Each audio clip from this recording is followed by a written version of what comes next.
আমরা দেখতাম ক্যাসিনো ব্যবসা করে ঢাকা ইউনিভার্সিটি ক্যাম্পাসে একসময় ছিনতাইকারী হিসাবে পরিচিত এক লোক হাজার কোটি টাকার মালিক হয়ে গেছে।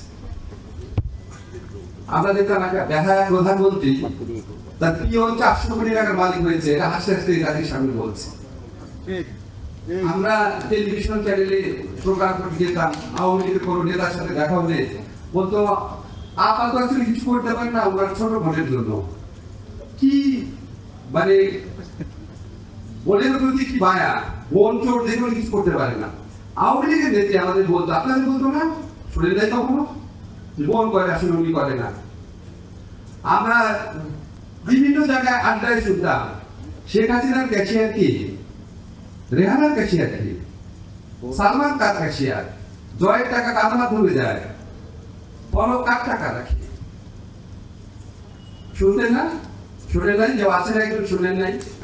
আছেন একজন আছেন যে শুনেন নাই? দুদক ছিল, উচ্চ আদালতে ছিল, কোনো বিচার হয়েছে? কিচ্ছু হয় না। বিচার বিচার কার হতো? খালেদা জিয়ার বিচার। 3 কোটি টাকা একটা জায়গায় রেখেছে প্রক্রিয়াগত ভুলের জন্য, একটা টাকা সেখান থেকে কেউ আত্মসাৎ করে নাই। আত্মসাৎ মানে ভোগ করা করেছিল। 3 কোটি টাকা ব্যাংকে থেকে 6 কোটি টাকা হয়েছে, ওই টাকা কেউ টাচ করে নাই।